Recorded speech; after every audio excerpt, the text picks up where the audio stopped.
Hey everybody, so here's a quick update on our rainwater harvesting system. We all know that LA is experiencing the worst drought in history. We don't have water, so the little water that we do have, we need to capture it. And so that we're at a project in Los Angeles, California.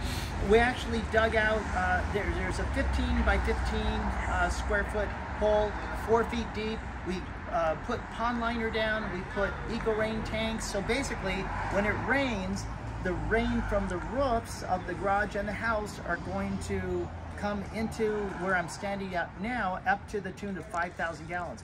But here's the thing, what if it keeps raining over and over and over again, and let's say 5, 6, 7, 8 straight days, and the water's got to have somewhere to go. This thing's, you don't want to turn this backyard into a swimming pool.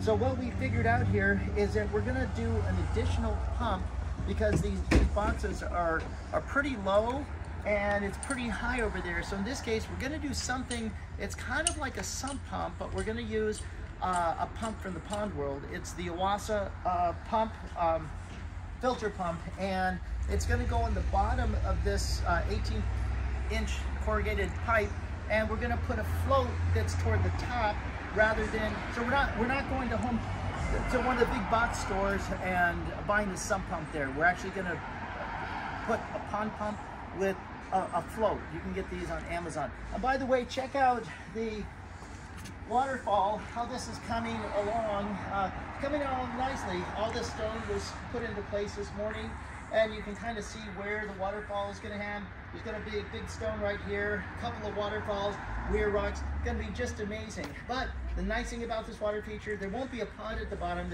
It's called a pondless waterfall. Basically, this is a pondless waterfall with a catchment basin of 5,000 gallons, and it's tied into the roofs, and so it's going to save rainwater. Really great system. We need this type of thing for Los Angeles, but it's not just a tank in the ground. It's creating beauty and it's creating function for the pollinators. Mike with Enviroscape LA signing off. When you think sustainability and permaculture, think Enviroscape LA.